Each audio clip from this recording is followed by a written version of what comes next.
Hi there, welcome to the archives. So I thought I should have been a little bit more strategic about sharing this book, just because there's 50 of them, and I wanted to try to spotlight as many as I could individually. And so I think what I'll do is like every day I'll do a couple of them. So I wanted to start today before I get into like my workout and stuff. I just wanted to highlight a few people I shared. I'm going to share later on today. Today is December the 21st, so happy Sunday. Goddess, 50 goddesses, spirits, and saints. So I'm going to upload the video today on like the general book.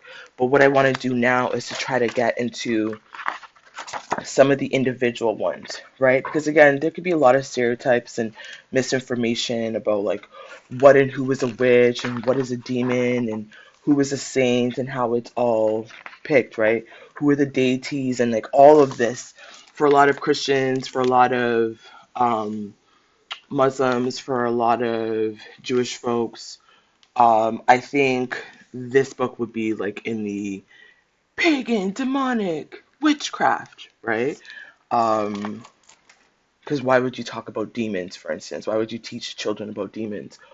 Well, in my case, this is a book, if I had children, this is a book I would read to them, right? In the tweens age, as they're getting into like 10, 9, 10, 11, 12, because A, you're teaching people about other folks and how they do things around the world, but you also want to have conversations around what is a demon, what is demonic, because we throw all these words around, everything becomes you light incense and the Christians are calling you demonic. I think for me, if I had children, I would sit them down and define and I would want to know what examples of demons are to talk about it, right?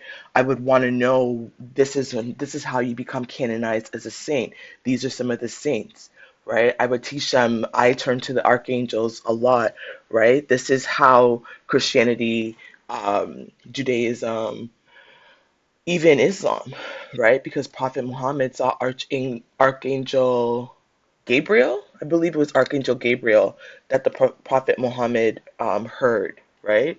Um, a lot of these folks, they hear angels, and so these are there. Angels and demons were in the Bible, right? But we don't talk about Inanna, for instance. So maybe I'll talk about. It starts with Inanna.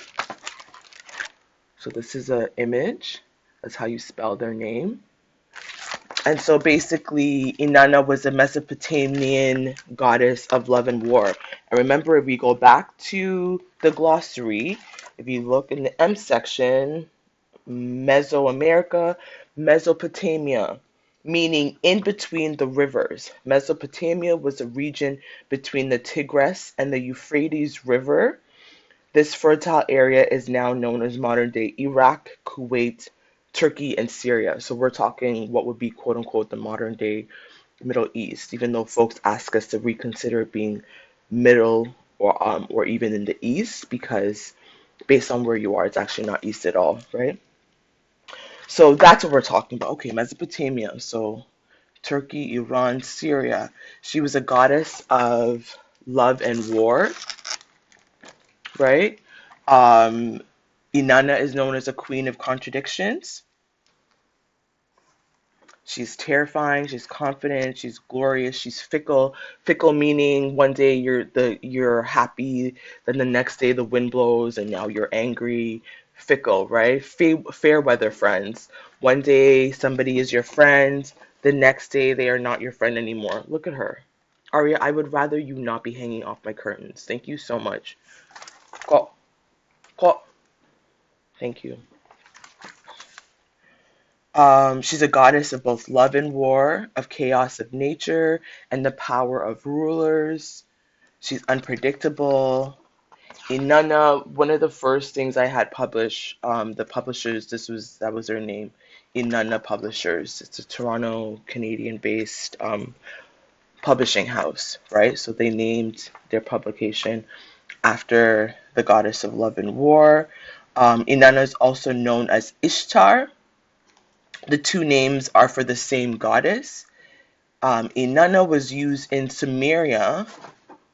Remember you talked about Judea and Sumeria.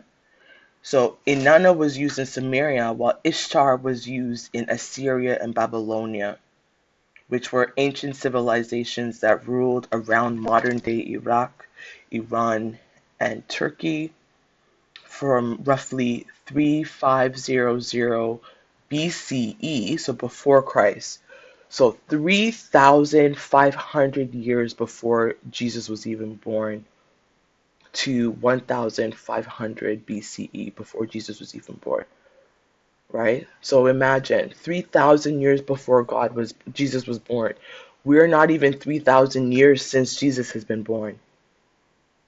And to the last 20, 25 years, look at how much has happened. Same thing. The last 3,000 years before Jesus was born, you had folks like Inanna. So that's where I get a little bit like, I feel like sometimes we as Christians are get uppity and superior on our high horse. And it's like, how can you look down on something that existed 3,000 years before your religion even came, right? But this is how folks lived before, quote unquote paganism. They had deities, goddesses, and Inanna was one of them. One of the most famous myths about Inanna shows how easily her moods could change. The tale, and again, when you hear this, it's like, oh, demonic. She's not stabilized. Her nervous system isn't regulated. But if you read the Bible, neither was God. God could also be very fickle, right? He could burn it all down.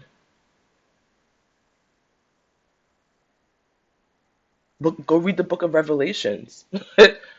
Right? This is very similar to God. And somebody was saying yesterday, I saw a video, or was it? I don't remember. I saw somebody on Instagram who was reminding people that a lot of, no, I think it was Stephanie Perry. I watched it. I think it was Stephanie Perry, reminding folks that a lot of biblical stories are actually just appropriated from other religions, right? Christianity was like, okay, this is good.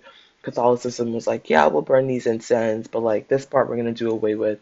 And so you find all of these. If this sounds familiar, there are elements of this in biblical texts, right? But framed in a way that's more nicer, maybe. I don't know if nicer is a word, but I just thought I would share. Today we'll talk about Inanna. And so Inanna is also known as Ishtar. Her moods can change. There's a tale of the bull of heaven. Begins with the goddess trying to seduce the brave hero Gilgamesh, but Gilgamesh couldn't be charmed, and his rejection sent Inanna into a furious rage. She asked her father Anu. So again, Inanna didn't just pop out of nowhere. There's a story, there's a creation story to her. Her father's name is Anu, and her father is god of the sky, right? So you see in all across a lot of our different cultures, there's a sky goddess, there's a goddess or entity or spirit for the water, right? And so all of these different things we learned. I posted about Boudica yesterday. Ishtar, for instance, was a goddess of, I don't remember now.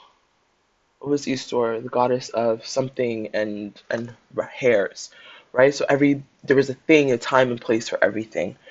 And so she was so furious, she asked her father, God of the sky, for help to get revenge. She wanted to use her father's bull to attack Gilgamesh and said that if he didn't let her, she would smash the gates of the underworld to pieces, releasing the dead so they could feed on the living. Her father Anu warned her that setting the beast free would bring 7 years of famine to the people, but Inanna fiercely insisted she had enough food for everyone. She would not rest. She would not rest until she got what she wanted.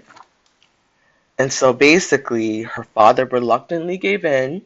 He released the fearsome bull on the people, and it destroyed everything in its path, killing 100 men with just one fuming breath. So the heroes Gilgamesh and Enkidu battled to destroy it. One grabbed the creature by the tail, the other drove a sword through its chest. Eventually, they managed to kill the bull and save the day, but the gods decided that one of the young heroes must die as punishment for slaying the mythical beast.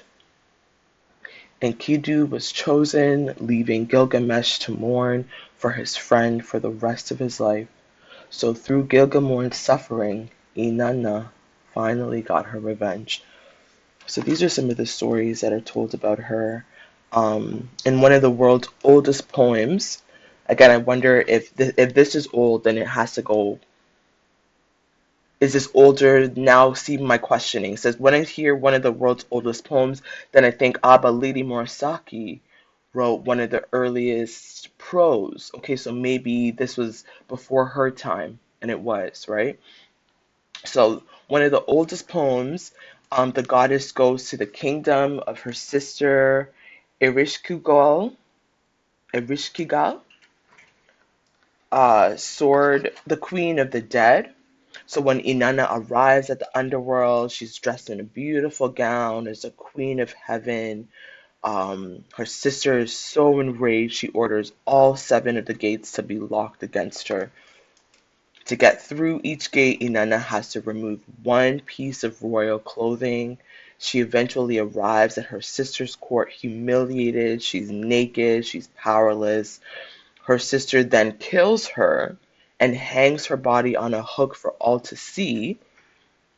But before visiting her sister, Inanna had been smart enough to make a cunning plan for her escape. She had told a loyal servant to seek help from her father, who then sent his own servants to save her. So before she went to her sister's house, she knew she had an inkling something was going to go down that was not great. And so she had a servant as sent for her father for help before all of this went down. And so basically, her sister demanded that Inanna find another person to take her place in the underworld. When she returned to the land of the living, Inanna discovered that the whole world had believed she was dead. Everyone was upset except for one man, her own husband. Her own husband, Dumuzu. Dumuzu, is that how you say his name? He's a god of the shepherds. And instead of mourning her, she found that he was sitting on a grand throne in his finest clothes, and that set her off. She's like, "Oh, everybody here thought I was dead. They're all mourning me for being dead, and you're living your best life. My own husband? Oh, it'd be your own."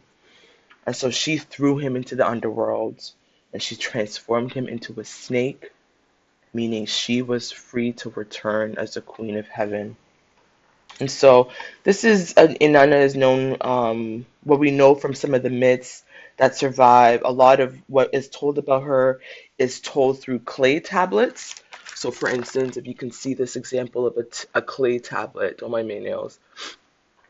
Um, Again, in another section, there's, right? And so some of these you could their stories are written in like the caves, right? The cavemen would draw stories, and so this goes back over 3,000, almost 4,000 years ago. um yeah, so I thought I would share a little bit about Inanna. Basically, she's a goddess of rain, storms, and the planet Venus is usually shown as a beautiful woman, often riding a lion into battle. She's an independent, powerful, opinionated, strong willed woman who does what she likes and is full of contradictions. Sometimes she's kind, but sometimes she's vengeful, cruel, and selfish.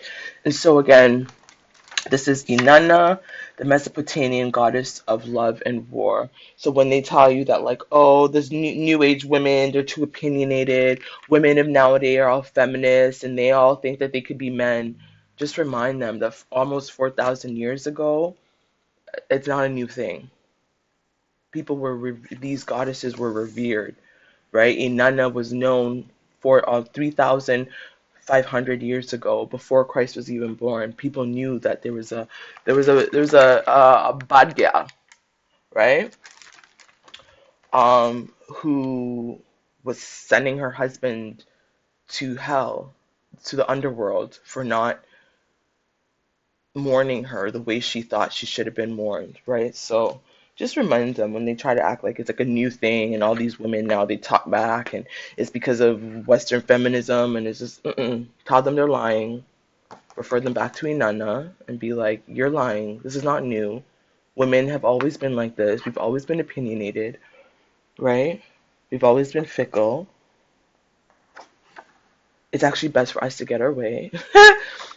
They hate it. This is why I really want to share some of these stories because these have been I didn't know a lot of these stories, right? They've been hitting from us, erased from us on purpose. Because as soon as you start talking about powerful women in history, now the young girls are like, wait, we have agency? We're not less than? So anyways, this is Inanna I wanted to share. I might do one more for the day. The next one goes into Athena. I might do Athena. So stay tuned. I might do the next one, okay? But this is my goal. As we close out the new year, as we enter the new year, I want to start maybe sharing some more of this because I have to. This is a library book, right? It's not my own personal copy. I have to return this. So one down, 49 to go. Until next time, in solidarity. Hi, Ayi. You see her? Say bye, Aira. She's not even listening.